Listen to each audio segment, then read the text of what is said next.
That is one big pile of shit.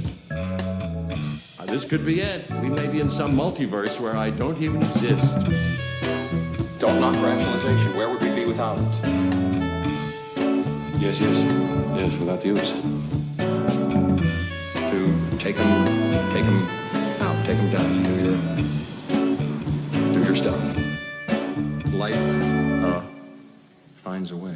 Hello and welcome to episode 11 of The Complete Works, a deep dive into the career and films of actor Jeff Goldblum. My name is Mike Smith, and joining me on this journey into the wondrous world of Goldblum is my friend, co-host, and fellow Goldblum maniac, Mike DeCriscio. How you doing today, Mike? I'm doing great, and honestly, I was thrown for a loop when you didn't say fellow Cageaholic, because I forgot what podcast we're doing.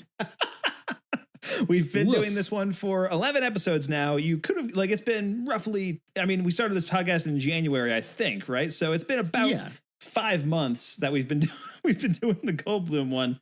You would think you'd be used to it by now. Yeah, but, it's like 4 years of Cageaholics, and now we're Goldblum maniacs. It's tough. Sure. You know? It's tough to beat the Cageaholics out of your brains, although we're probably going to become Cageaholics again at some point, just based on the news that came out this week that Nicolas Cage just signed on to star in a Tiger King TV show where he's going to play Joe Exotic, which is insane.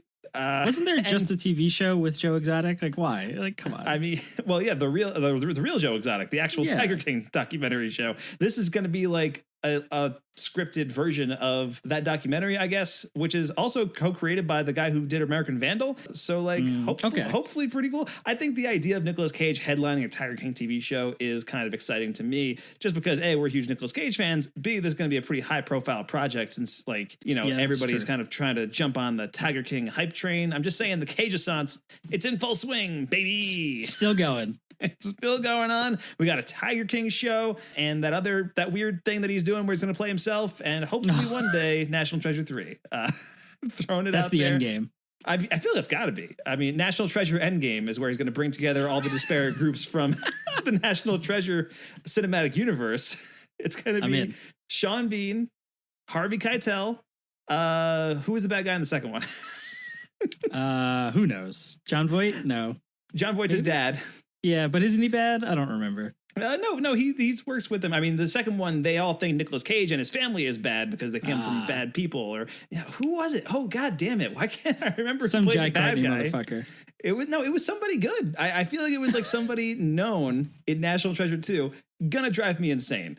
We're gonna look that up when we play the trailer for this movie, Mike. But we got to intro it first.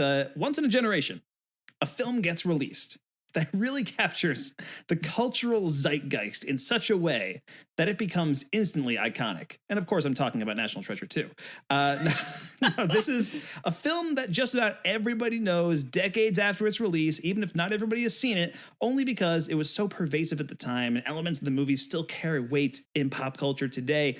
In the 70s, there were probably a couple of movies that could qualify for that status. But there's only one movie that completely defines the disco movement of that era. Like the two go hand in hand. When you think disco, you think of this movie. I am, of course, talking about Saturday Night Fever with John Travolta, which is not the movie we're discussing today on this podcast. Instead, I'm going to take you to about 6 months into the future after Saturday Night Fever came out, when Jeff Goldblum starred in a movie that desperately wanted to be Saturday Night Fever, and it was called Thank God It's Friday. Hello, you're on the air. Hello? Am I on? You're on. What would you like to talk about? What everybody's talking about. Thank God it's Friday. Thank God it's Friday.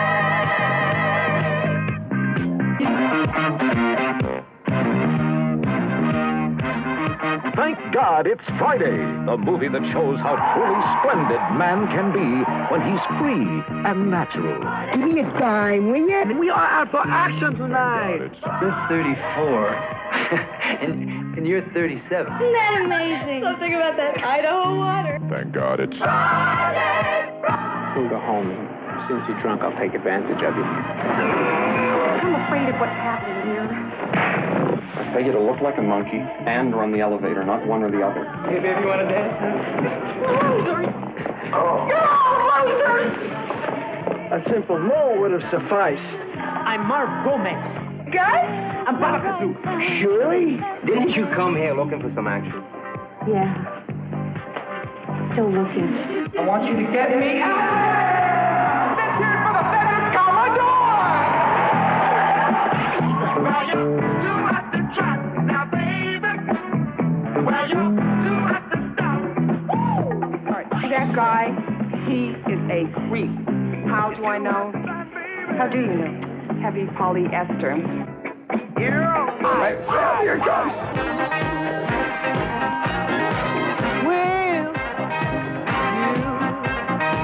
be my Mr. Right? And you fill my appetite.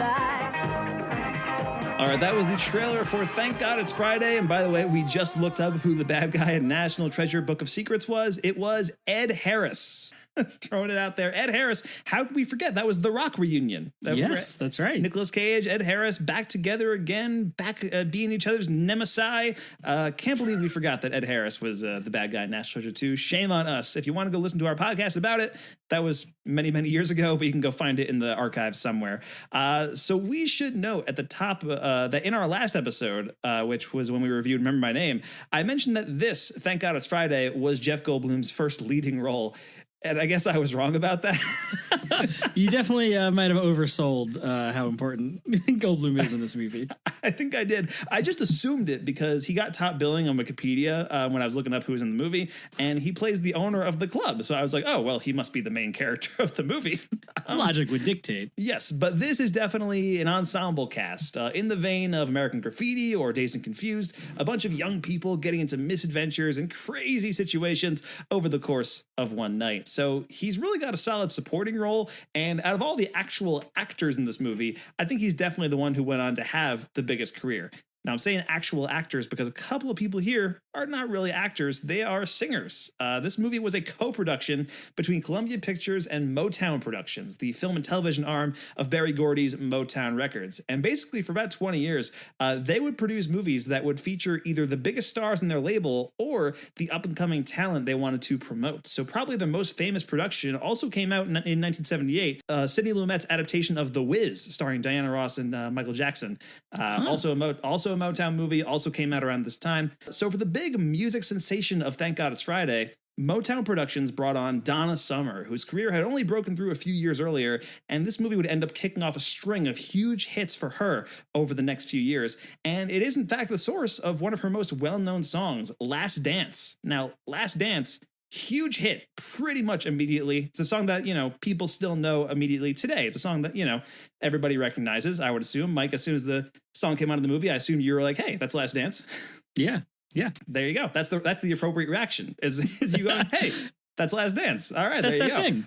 Yeah, there you go. That song hit number 3 in the Billboard Hot 100 chart when it was released. It won the Grammy for Best Female R&B Performance, and it even won this movie a Golden Globe and an Oscar for Best Original Song. So this is the Academy Award winning Thank God It's Friday, Mike. Just throwing it out there. Class up the joint. It's absolutely a case of a song that quickly outshined the movie that it was in. To the point where most people don't realize it was a movie song originally. I didn't until we did this episode, actually. You contrast that with Stayin Alive, which is a huge song in its own right, but it's also deeply connected to Saturday Night Fever. The part of the image of that song is John Travolta strutting down the street. And just to note, Stayin Alive, not even nominated for Best Original Song at the Oscars. My God. So that's 1 point to Thank God It's Friday that we've got on our side here, Mike. Who's the real ripoff, Exactly. So Jeff Goldblum stars in this movie as Tony DeMarco, the owner of a disco club called The Zoo, where all the action takes place. It's got a huge ensemble cast. You've got Debra Winger from movies like An Officer and a Gentleman in Terms of Endearment as Jennifer, a new girl in town who's being shown the disco by her friend Maddie, who's played by Robin Menken. Donna Summer is here as Nicole Sims, a young singer just looking to be heard in this crazy world of disco. This would also be the only time that Donna Summer ever played a fictional character in a movie, although she did show up as Urkel's aunt on a couple episodes of Family Matters. So there is that. I have not seen those episodes. I kind of want to see them now. It should be fun. Also in the movie is Dwayne Jesse, better known as Otis Day, aka the guy who sings Shout in Animal House. That's right. He plays Floyd, the delivery guy trying to bring the equipment for the band to the club, and Ray Vitae as Bobby Speed, the DJ. Valerie Landsberg, who would go on to star in the TV series Fame in the 80s, she plays Franny, a teenage girl who desperately wants to win the dance contest, and her friend Jeannie is played by Terri Nunn, who would go on to be the lead singer in the band Berlin, best known for the song Take My Breath Away from Top Gun. Holy shit. Yeah. Amazing. That's the appropriate reaction to that one right there. I actually saw Berlin live last year, opening for the B-52s. It was a good show. Wow. And the crowd went nuts for Take My Breath Away, Mike. It was really cool. Oh, I'm sure. Paul Jabara, a songwriter who actually wrote Last Dance and also co-wrote It's Raining Men, by the way. He plays Carl, a guy looking for girls who gets trapped in the stairwell.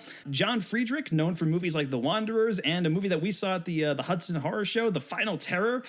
He appears as Carl's buddy Ken, also looking for women. He's the guy who pops up at the end of the movie and kind of hooks up with Jennifer at the end.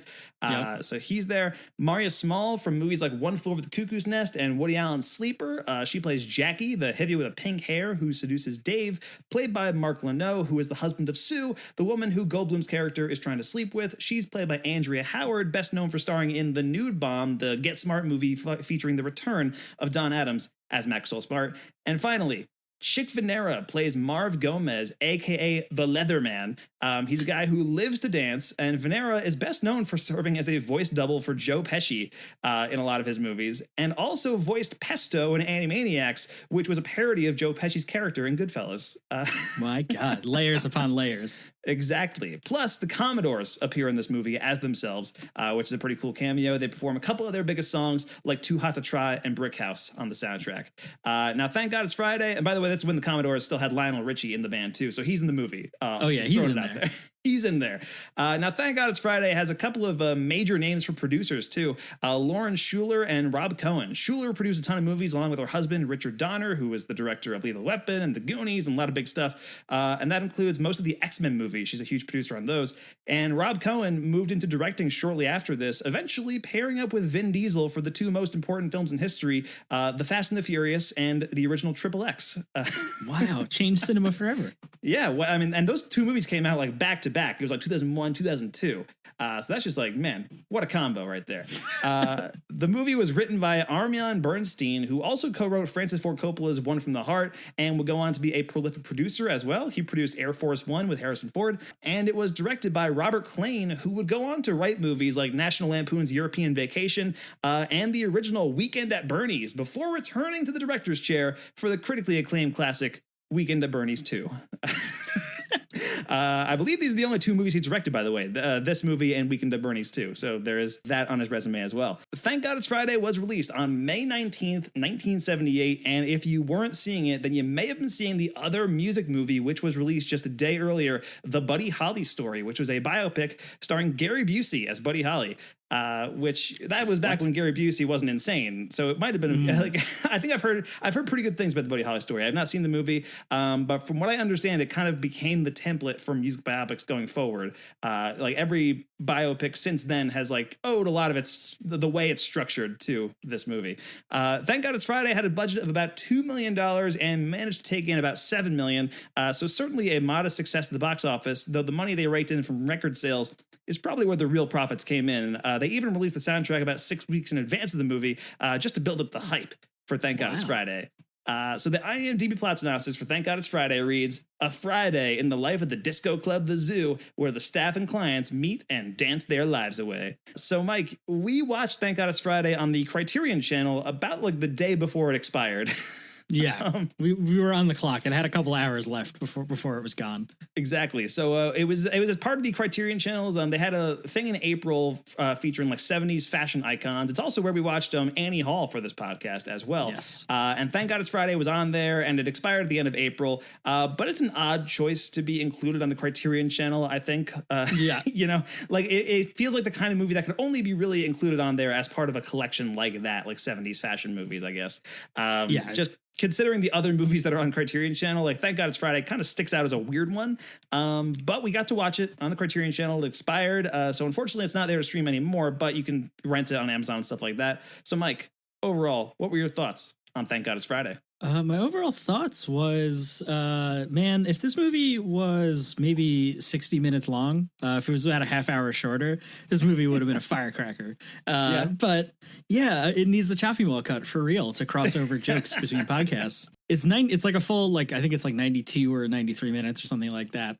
And the first like 20 minutes, like everyone, they're trying to get to the club and we're bouncing around between the characters, the kids trying to sneak in and the two sets of friends, the girls there, like, they spill the soda on themselves and the burger. I don't know. Like there's a bunch of like goofs happening on the way. Everyone getting to the club, the middle-aged couple coming out of the restaurant drunk and the wife's like, let's go dancing. That stuff is fun. And the opening credits song is like the theme from Shaft, which is funny. I mean, it's not actually the theme from Shaft, but it's got this call and response. That absolutely, it's best thing. It is a banger. It's a fantastic opening song. It's called "Thank God It's Friday" by Love and Kisses. Is the name of the band that sings it, and man, it's awesome, and it goes on for a long time. It's a long opening song. Yeah, it feels very much like a music video at that point, where it's just like montages of fluorescent signs and funky disco. So yeah, I feel like it's the first act is really fun and goofy and lighthearted and all that stuff. But then once everyone gets to the club and we're just kind of bouncing around between the different characters and what they're doing, it just absolutely grinds to a halt for me. It stopped being very funny. It just was like I didn't really care. We spent a lot of time on that greasy short dude that's trying to set up let's meet his blind date, who's just is all very uncomfortable, which I'm sure we'll get into. So yeah, I mean, I felt like if it had been an hour-long TV movie, I probably would have really liked this, and it just would have been goofy, silly, more about the music and stuff like that. But it just spends way too much time not really doing anything for me to actually enjoy this movie. Fair enough. I will say I kind of liked it. Thought it was pretty good. Right. I thought it was fun enough. It was a good enough time with a mostly fun group of characters. I agree with you that the short guy stuff is not good. That's like my least favorite part of the movie. It doesn't really work. But for the most part, I think most of these characters are pretty fun to be around. And I just really love like one crazy day / night kind of movies, like the kind of things that just take place over the course of an evening. Usually it's like a lot of like young people ensemble movies, and it dives right into the culture of an era like American Graffiti, which this movie is obviously taking some cues from, and also like Dazed and Confused and those kind of movies. I really like that kind of stuff. And I love movies that have great soundtracks. I really enjoy just kind of vibing to this movie. Yeah, you're right. I was just kind of hanging out on my couch for an hour and a half. And, even if the story wasn't always grabbing me, like there was usually a pretty good song playing that I could kind of just bob my head to while I was watching the movie. So even if there's stuff in the movie that doesn't work, I'm always like enjoying something. Like, there's Commodores songs playing in the background and that kind of thing. And, they play Brick House, which is great and all that stuff. So yeah, I enjoy, I enjoy hearing music I like. And I'm realizing that might be the bare minimum of like just to get me to like a movie is to play a song that I like. It's the Bohemian Rhapsody effect. Where sure, it's like, you put good music over something, I'm probably gonna like it. Well, yeah, and that was the thing with Bohemian Rhapsody, which is a movie that I don't think is very good, but I didn't hate watching it in the theater because it played a lot of Queen music, and I was kind of like, yeah, look at this Queen music that's going around. I don't think it should have won any of the awards that it got at the Oscars, but it played "We Will Rock You." I can't say no to that. That's exciting. But Jeff Goldblum is in Thank God It's Friday. He's the manager of the club. He plays Tony DeMarco. And I thought he was going to be a bigger role in the movie. He really is like he's one of the first names you see, but it's also like alphabetical. So it just happens to be like he's one of the first 3 names in there. But he's probably like maybe the 6th or 7th most important character in this movie. Yeah, I would guess.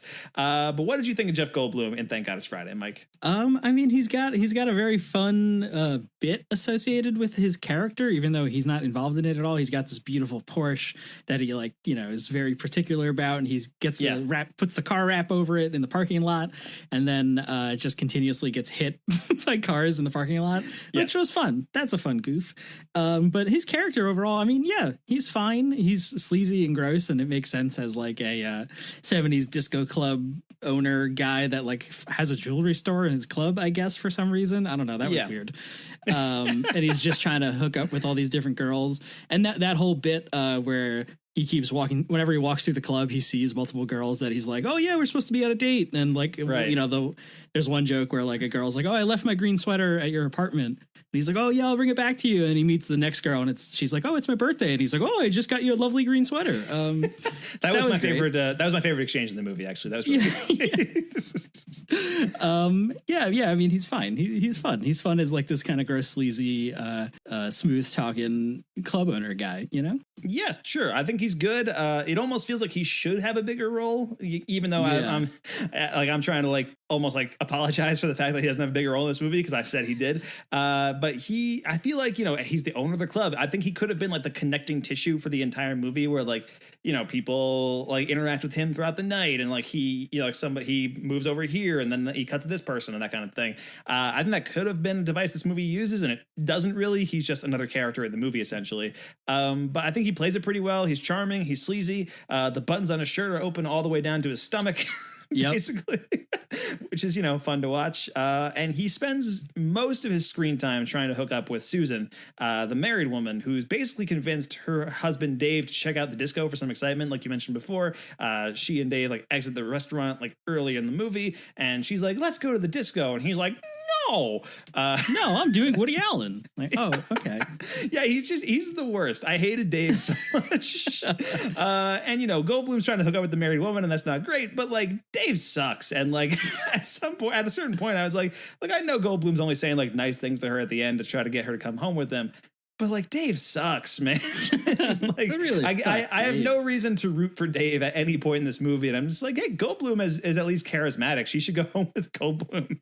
And then it kind of ends with Goldblum getting his comeuppance when his car like collapses in front of him because everybody's been hitting it all night, which is pretty funny. But it's like, again, Dave sucks.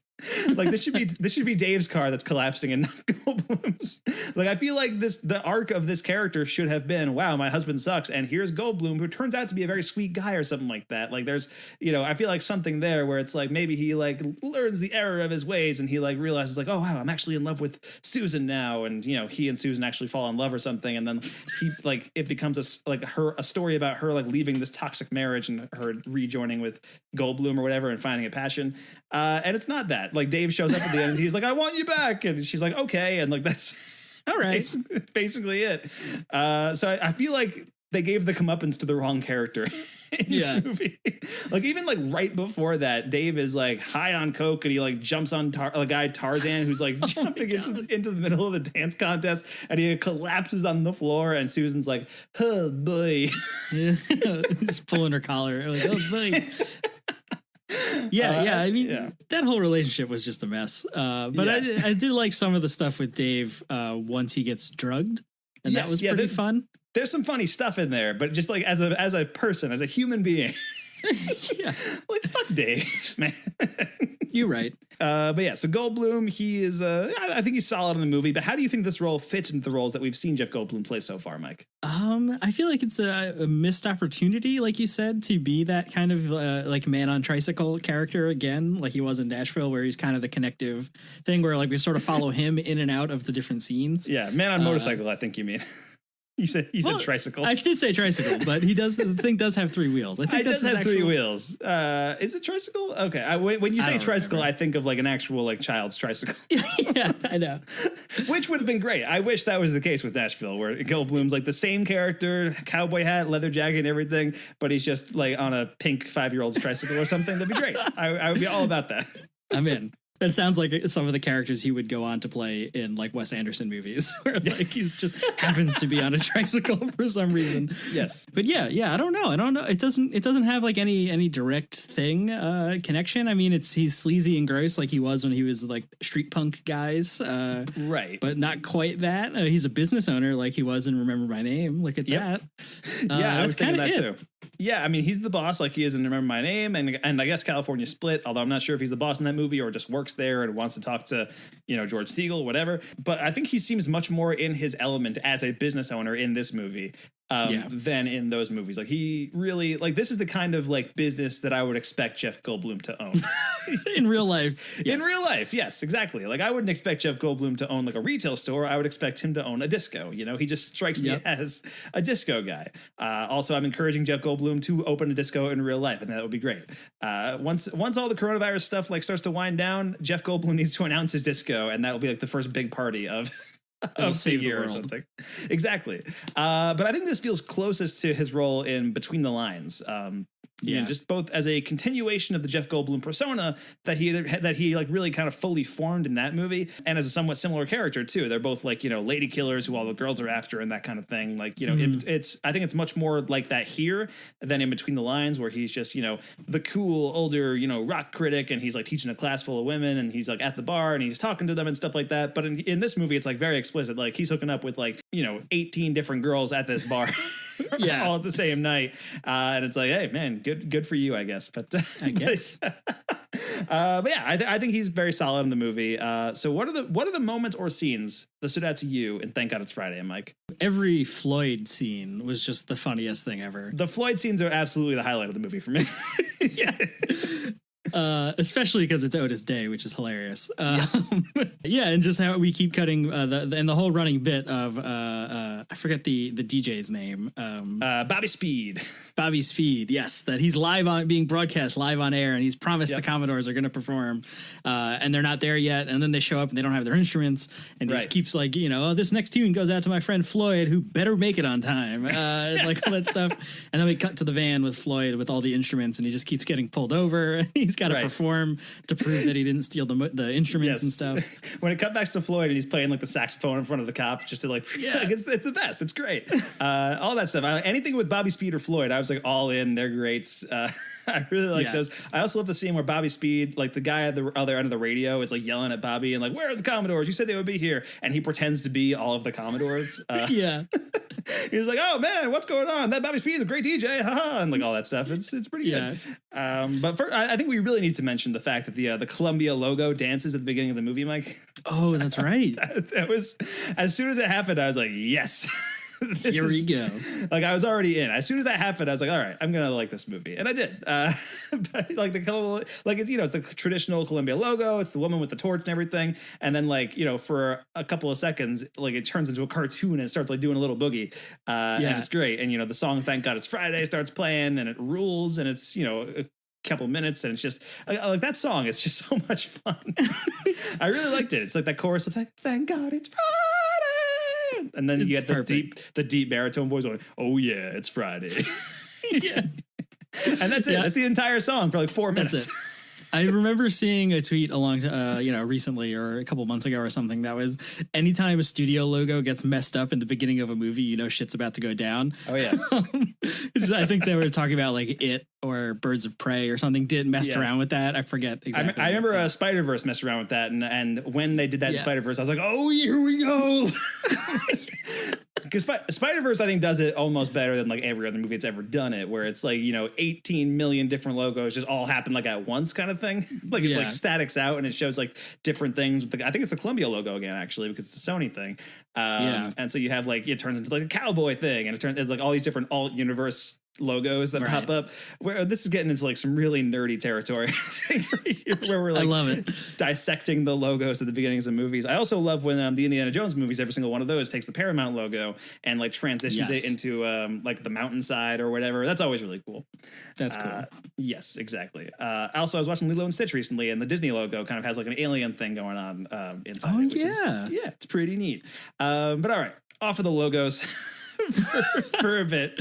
We'll come back to that later. The first few minutes of the movie are just kind of setting the scene, you know, meeting most of our characters on the way to the zoo. We see Bobby Speed setting up the DJ booth.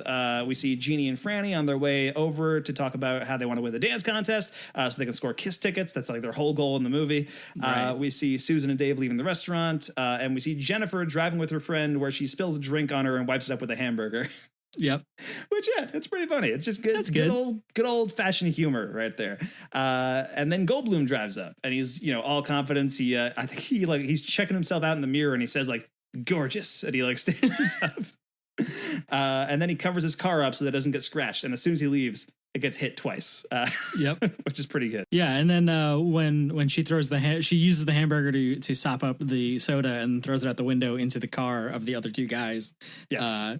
Which is great, and the guy won't put his glasses on because he wants to look cool, even though he's blind, so he can't drive good. It's peak broad comedy. Love it. Exactly. And this is, I think, a very broad comedy. It's not like, it's not something that I'm like going to for how clever it is.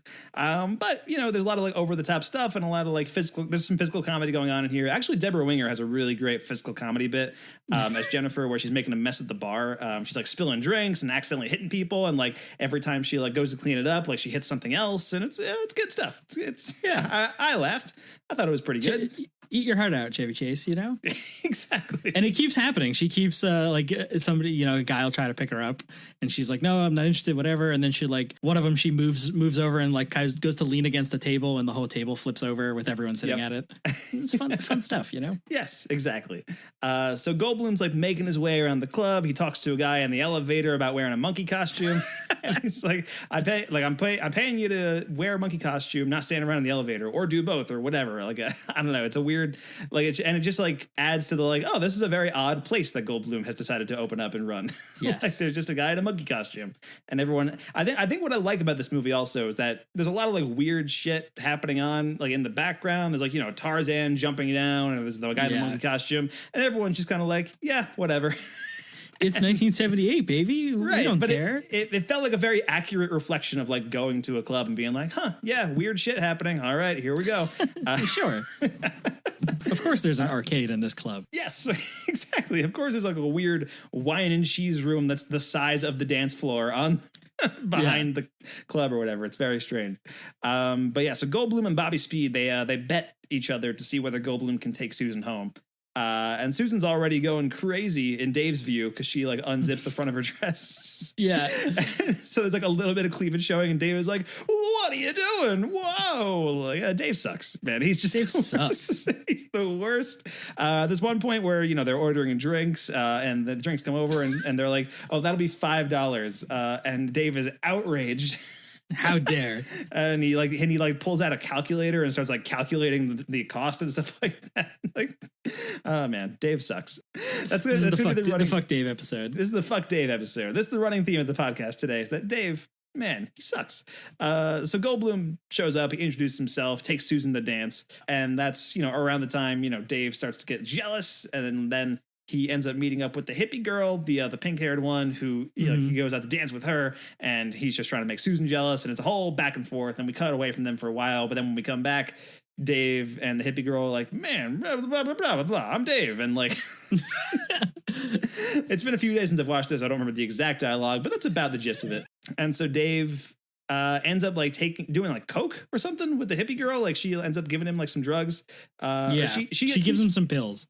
Yeah, she keeps feeding him different drugs, I think is what it is. Like he just gets hopped up on everything and she'll try to be exciting and like make Susan jealous. And it's just not working the entire time until eventually I guess it does. Like I forget what the hippie girl says, like, oh, Dave is dead. You're now Baba Kazoo. Baba Kazoo, that's right. And he's running around with his tie on his head. It's good. It's great. Yeah. Except it's Dave, so it sucks, I guess. I mean, yes, Dave sucks, but I did really enjoy the Baba Kazoo thing. I thought that was really funny.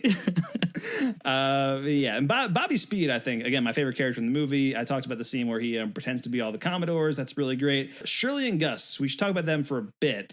That's the really tall girl and the really short guy that kind of like gets set up together. That's, I think, the least successful part of the movie. I think it's mostly annoying because Gus is so obnoxious, so over the top. I think it does end well when Shirley punches Gus. He's like yelling at her like, "You're an old maid," and she punches him and she's like, "An old maid with a great right hook, you bastard," and she runs off. Storms out. She storms out, and then like she runs into Ken, and Ken's like, "Hey baby, want to dance?" And she punches him too. Which was pretty great. But so you specifically mentioned the Shirley and Gus stuff before, Mike. So I mean, what was your take on all that? It was just one of the examples, I guess, is the most glaring like character subplot that I just didn't care about and wish had been cut out of the last 30 minutes or whatever, or like in the 30 minutes that I want this movie to trim, all of that should go. And it was like it felt really gross and weird. And I think because Gus is so obnoxious and stuff, and it was like he just felt like he was trying to be a Belushi, even though he's not. You know what I mean? Like, yes, yeah. It was one of those characters, and I just didn't really care. And then like the whole thing, like it goes on so long. Like we keep cutting to them, and when he's outside, and he like throws the guy off the payphone to call the computer company that matched them or whatever, right. Which is hilarious to think about. Like I guess that's what online dating was in 1978. Yeah. And it was, I don't know, like, you know what I mean? It was just I didn't want this plot line anywhere. I guess so. That's fair. I mean, I think it was worth it for the way it ends. Again, I like it's a very satisfying punch that when Shirley punches him. So I did enjoy that. But yeah, I would definitely have taken out like 50% of that in order to get to that point, I think. But while all that's going on, like we mentioned, like a lot of different subplots just now, Donna Summer's there, and she's trying to get Bobby Speed's attention, and tries to sing on the mic before he kicks her out and all that stuff. I feel like Donna Summer's not in the movie that much, is something I also thought about. Like it seemed weird because it seems like she's like the main reason to watch this movie, right? It's where Last Dance comes from, and it's the whole thing, and it kind of kicked off, you know, a huge string of hits for her in her career. So you would think she'd be in the movie more. Yeah, it's kind of like the same thing with the Commodores, where I was like, you got them in the movie. Like, why are they not here yet? Even though I guess that makes sense. I mean, that is the plot of the movies, that the Commodores haven't shown up. Yeah, I know, but it's like, why would that be the whole thing? But yeah, I guess maybe with Donna Summer, I don't know, like the whole timeline of her career. Maybe she was the up and comer that they were highlighting. So she's kind of only featured a little bit, but it seems like she should be the main character we're following through the club instead of just being one of the characters. Right. And even then her role as one of the ensemble is very small compared to some of the other ones. Yeah. I mean, you see her like in the opening montage, she's like picking out a dress or whatever. And she's like, I'm going to go to the club and I'm going to go sing tonight. And they're like, okay. And then, you know, you see her kind of walking around the club a little bit. She like enters, and then, you know, basically the next time you see her is at that moment where she's trying to get Bobby Speed's attention, and she sings a little bit on the mic, and he kind of kicks her out. She accidentally knocks over some records, and then you don't see her again for like a while. I think the next time you see her is when she's crying in the bathroom, like an hour later. Yeah, when all the characters are in the bathroom. Yeah, which I like that scene a lot, actually, where I think it's Jeannie, Susan, Nicole, and Jennifer all crying in the bathroom. And, you know, they're all part of different stories, not really acknowledging each other. They're all just like kind of crying separately. But like still it's like the presence of them all being there, kind of like supporting each other wordlessly at the same time. I like that. That was pretty cool. And like a cool way to kind of bring those characters together before they kind of branch out again and go off on their own stories. And like ultimately, I'm pretty sure they all, like Jeannie's only there. Jeannie's the one who is the lead singer of Berlin, and she's only there because her friend needs to win the dance contest, and so I guess she's crying because her friend can't enter the dance contest. I don't remember exactly. Neither could I. But Susan's crying because, you know, Dave's being an asshole and she's not sure whether she should go home with Jeff Goldblum. And Nicole, Donna Summer, is crying because she's not being given the chance to sing. And Jennifer is crying because she feels abandoned by her friend, who I think has just left her. Right. That's Debra Winger's character. And she's also like, you know, she wants to meet somebody at the club and that kind of thing. And they're all crying and having disparate stories. But then they all, this is like their moment, like right before they all go out and like succeed in the end. So it's cool. It's a cool way to bring them all together right before that. Yeah, I thought that was a neat little Avengers moment. Yeah, just like the team, all the characters come together. Exactly. The National Treasure Endgame of... That's right. Of Thank God It's Friday. Of disco movies. Exactly. So Jeannie and Franny, we should talk about them a little bit, because I really enjoyed watching. Like they were a lot of fun to me. Jeannie, who's the lead, Terri Nunn, the lead singer of Berlin, and Franny, who is Valerie Landsberg, who's on the TV show Fame. They sneak in through the men's bathroom. And they're, you know, in the club, like they're just kind of like the underage girls who really want to win this dance contest so they can go get Kiss tickets. And they team up with the Leatherman, who just lives for the dance. And also the Leatherman scene, where he teaches Ken how to dance. And it's like a little impromptu number on the cars in the parking lot. That's great. Yeah. This movie should be just that for 90 minutes. And I would have been like, yes, A+ across the board. It would have been great. If it was just that cutting away every once in a while for Floyd to play the drums while being pulled over, like you got a perfect movie right there. I can see why it would be on the Criterion channel. Yeah. I mean, it's pretty funny that this movie has a plot line that would be the entire focus of another movie, like a Booksmart or like one, like, you know, Superbad thing where it's these two underage high school kids sneaking into a disco club to win a dance contest to get concert tickets. That's like that's a whole other comedy movie. That would be its own thing. I think that's Rock and Roll High School, right? That's the whole plot of that movie. That's a large, I mean, it's similar. Yeah. Yeah. And that's just like one of the throwaway plot lines in this movie. It's true. So that's pretty fun. But I would have been fine if that was the whole plot. Like if this was just like one of those kind of like, you know, one crazy high school kids movie kind of thing. Right. But yeah, and then the Leatherman dance movie number. I kind of thought that's what this whole movie was gonna be when I was going into it. Like I knew it was produced by or co-produced by Motown. Yeah. And like I assumed it would just be like dance numbers and music number, like like a half musical kind of thing. Right. And it is much more narrative than I expect it to be. Because that scene is just like a musical, like a full-on dance number, which makes no sense. Like he's dancing across the roofs and hoods of cars, like breaking windows, denting hoods and stuff like that, and everyone's just like, yeah, woo, like cheering him on, and that's fine. That's fun. Yeah, it's just a nice little delightful reprieve, and then he like crashes through a car roof at the end of it, which is pretty funny too. But yeah, so the whole Jeannie and Franny stuff I thought was like one of the better plot lines in the movie. I thought they were a lot of fun together. One moment I also really liked in the movie, there's the moment where this is a small thing, but like Jennifer is like dancing with the guy on the dance floor, and one guy comes in and he's like, hey, mind if I cut in?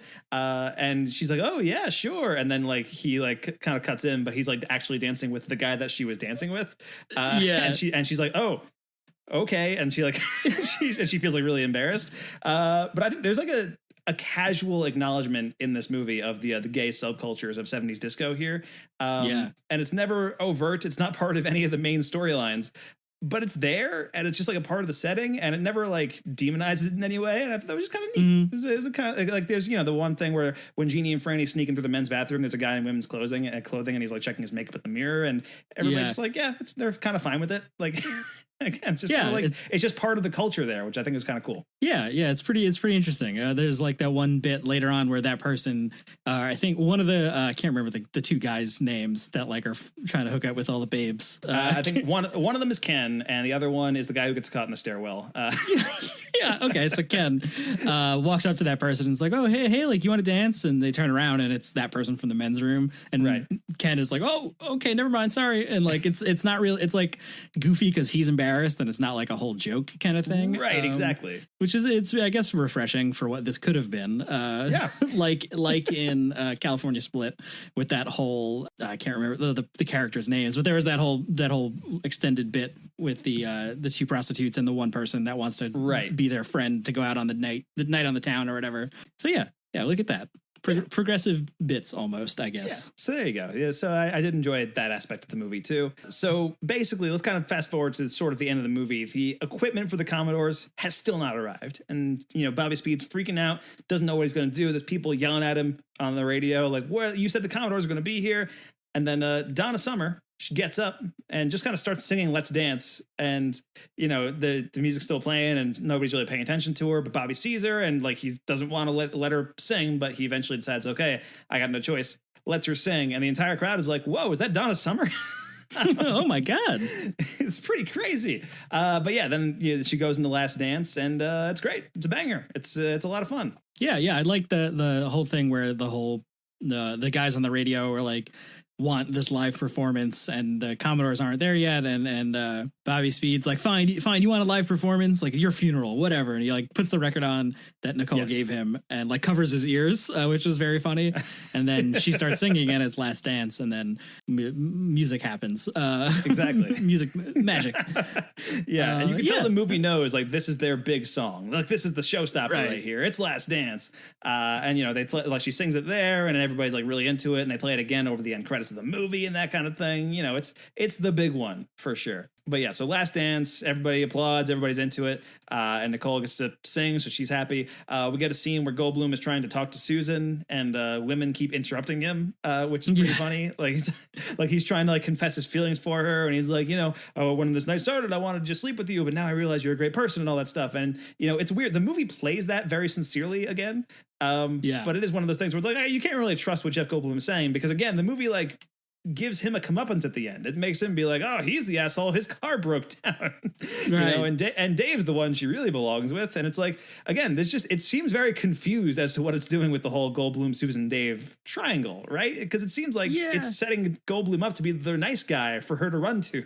Yeah, I mean, when that starts, I think so. But then as he gets interrupted more and more and more, it's like, oh, he probably just uses this on everyone. This is his go-to closer line. And then, you know, all the girls, I forget what they're saying to him, but they like each one interrupts him like, oh, we're going to see you later today or tonight or something. Right. One of those kind of deals. So that's fun, you know? And then his car falls apart, like completely falls apart. And that's a good goof. Yes, exactly. So, but he kind of convinces her that he should take her home a little bit, or he's not there. She's not really sure what she wants to do. But he's like, well, why don't we just go watch the dance contest? And she's like, okay.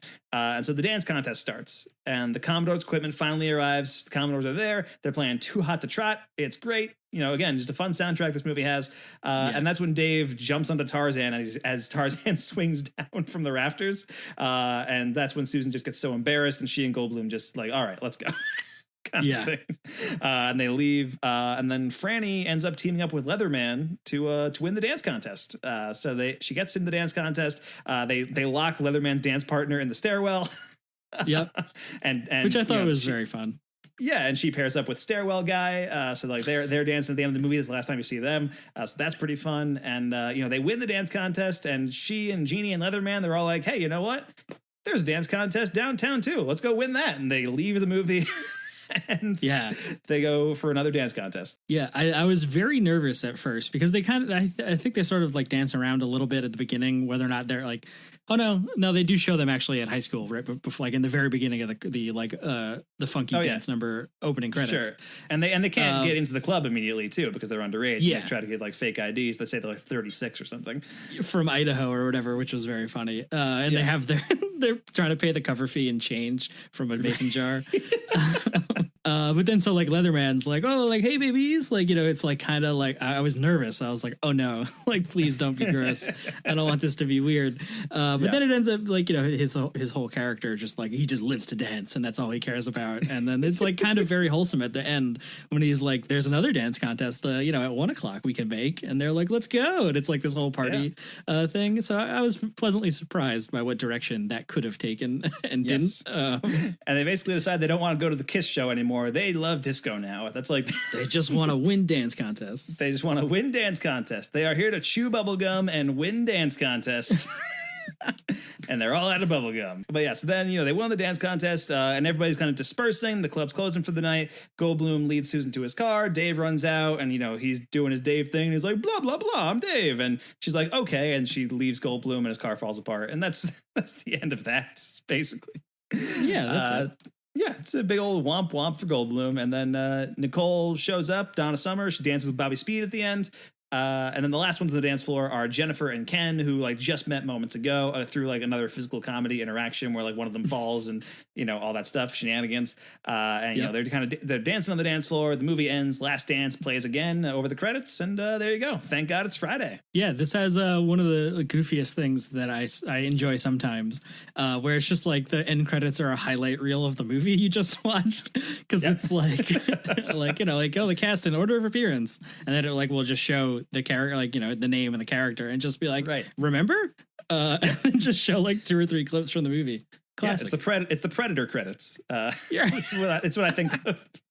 Yeah. Whenever I think of that happening in a movie, and it happens in so many other movies, but like for whatever reason, I think because it's so out of place in Predator when it happens, because, you know, it's everyone at the end of Predator, everyone except for Schwarzenegger and Maria Conchita Alonso, I think, or she in Predator 2. I'm blanking on who the woman in Predator is, but like they're the only ones who are still alive at the end of the movie.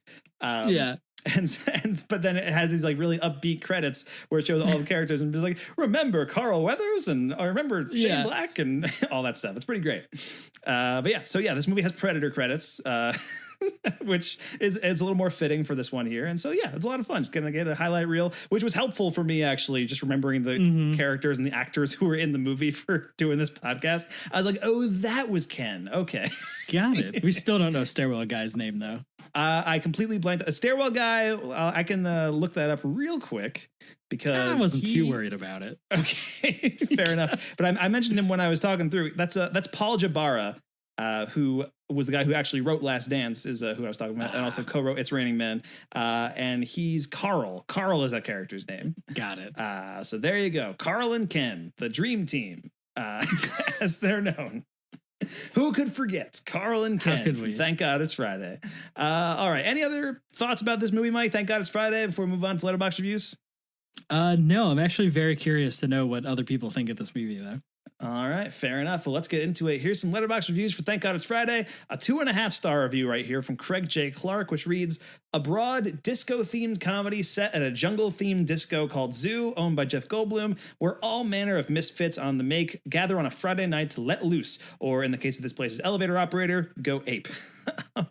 With multiple plot lines to keep track of, it's only natural that some get short shrift, and the emphasis on physical comedy means there isn't much room for any other kind. Still, it's reasonably refreshing that this film features a transvestite character and 2 gay men dancing together, and nobody kicks up a fuss about them. True, they're not deemed worthy of having names or their own storylines, but inclusion is inclusion.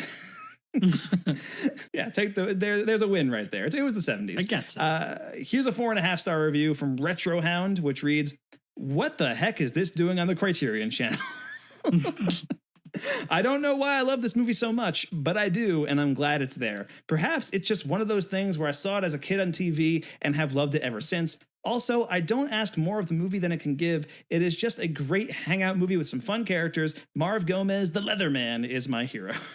Here's a 4-star review from Dale Nortz, which reads, based on the vibe he's putting across in this film, 1978 Jeff Goldblum would have made an excellent Dracula. Whoa. Wouldn't that have been incredible if they just made a Dracula movie with Jeff Goldblum, and he would have crushed it. It would have been incredible. Wow. That's some galaxy brain casting right there. Absolutely. Here's another review that has no rating from Dank Wit, which reads, pretty square, but way more entertaining than it probably has a right to be. Worth it to see Jeff Goldblum as Disco Stew. Also accurate. Yeah, Disco Stew from The Simpsons. Disco Stew. Oh my God. Yeah, that tracks too. Yeah, there you go. Here's a 3.5-star review from Wesley C. Thank God It's Friday walked, so Saturday Night Fever could run. Which would be accurate, except Saturday Night Fever came out 6 months before. Thank God It's Friday. But sure, Saturday Night Fever ran so that Thank God It's Friday could briskly pace itself behind it. Here's a 3-star review. I believe this is the last one from Noetic Hatter, which starts with a quote, I do not want to stand online with a bunch of freaks and listen to loud music. Well, then you're at the wrong place, baby, because at the zoo, dancing is life. This cheesy, silly ensemble comedy brings together a wide variety of people for a night of pickups, shagging, and boogieing down. I appreciate that the cast is full of normal and even dorky people, as well as the requisite beautiful types. Jeff Goldblum shines as the sleazy owner of the club, challenged by his DJ to bed the lovely but uptight and married Andrea Howard. Extra points for Andrea's having a Helen Slater thing going on, but my favorite character is Chick Venera as Marv Gomez, the Leatherman. He lives to dance, and wearing leather makes him feel powerful. Wish I could buy 2 drinks at a club for $2.50 each, incidentally. No roller skates in sight for this one, sadly. but we do get a smoldering performance of Last Dance by Donna Summer, and the Commodores throw up the joint a bit. One weird thing, the film is definitely set in LA, but a number of the characters are straight out of New York City, which is pretty accurate, actually. Yeah, I was actually trying to place it in the movie. It is, I guess, set in Los Angeles, but it's the characters behave weirdly, I guess, if they were set in Los Angeles. There's just characters I think Goldblum's character feels like a New York guy, and a few others. Especially I think Gus also kind of feels like a guy who belongs in a New York movie and that kind of thing. But yeah, that's Thank God It's Friday. Kind of all over the place as far as the reviews go. And it did not get good reviews when it came out, by the way. Roger Ebert, I believe, gave a 1.5-star review, which I was reading online the other day. And there's a couple of other just completely destroyed that movie. It's one of those things where the soundtrack was really the thing that they were trying to sell with this movie. And the movie itself was pretty secondary. But it managed them an Oscar win. So there you go. It's a profit, I guess. Exactly. It joins the ranks of such acclaimed Academy Award winners as Suicide Squad and Norbit and all these other great films. I think this is better than both those movies, though, at least. So there is that. But yes, that's Thank God It's Friday. And I really enjoyed it. I mean, I watched it on a Thursday, but I still felt like it was a Friday. Yeah, that's good. As I was watching the movie. All right, so I think that about wraps up this episode, Mike. So any final thoughts on the movie, and where can we find you online this week? Yeah, I wish that this had, like I said, if this had been like a 60-minute TV movie, I would have probably really enjoyed it. But like, it's fine, I guess. Like, whatever. Just a Ken Burns documentary about disco. Yeah, right. That would have been amazing. Narrated by Jeff Goldblum. No, yeah, it would have been great. But as it stands, like, I don't know, it kind of grinds to a halt for me in the middle there. So like, yeah, take it or leave it, I guess. If you can find it for free, go ahead. Okay. So yeah, you can find me online at Twitter and Letterboxd at MD Filmblog. And you can find me online at M Smith Filmblog on Twitter, Mike Smith Film on Letterboxd, or Radio Mike Sandwich on Instagram. Thanks for listening to The Complete Works. I'm Mike Smith. That's Mike DeCriscio. Don't forget to rate and review the show on Apple Podcasts or any other podcast app. And if you want to contact us, hit us up at jeffgoldblumcompleteworks@gmail.com. You can find the rest of our podcast on Rapture Press alongside the Review Zoo, a podcast about comic books and movie news and all that nerdy stuff. And you can follow this podcast on Twitter at GoldblumPod. Our theme song created by Kyle Cullen, who you can reach for your own podcast themes at kylespodcastthemes@gmail.com. And our logo was designed by Jacob Honeycutt, or at Jacob Honey on Twitter. Join us next week on The Complete Works. We're talking an all-time sci-fi classic this time around, Mike, when Goldblum plays a supporting role in Philip Kaufman's remake of Invasion of the Body Snatchers, which I am very excited to rewatch for this podcast. And I don't think you've ever seen the 70s version, right? Correct. Yeah, I've seen the original 50s version, I assume. Yes. But I've never seen the remake, the 70s one. Okay, yeah, I've seen the 50s one, which I believe was directed by Don Siegel. I've seen the 70s one. I've also seen the one from 2007 with Daniel Craig and Nicole Kidman, which was just called Invasion, I think. Oh, yeah. Yeah. I remember that one being decent too, actually. But the 50s and 70s ones are both just outstanding. Abel Ferrara also made one in the 90s, which I have not seen, but I've heard pretty good things about too. There's a lot of like really good adaptations of Invasion of the Body Snatchers out there, I guess is my point. But we are talking about one of the best in our next episode, and Jeff Goldblum's in it. So pretty excited about that one. And we're putting out bonus episodes of Mike and Mike Go to the Movies while the quarantine is going on. So check those out too. Our next one going to be us talking The Descent and Scooby-Doo on Zombie Island, two movies that just go so well together. So thanks so much for listening, guys. Exactly. And remember to go for the Goldblum.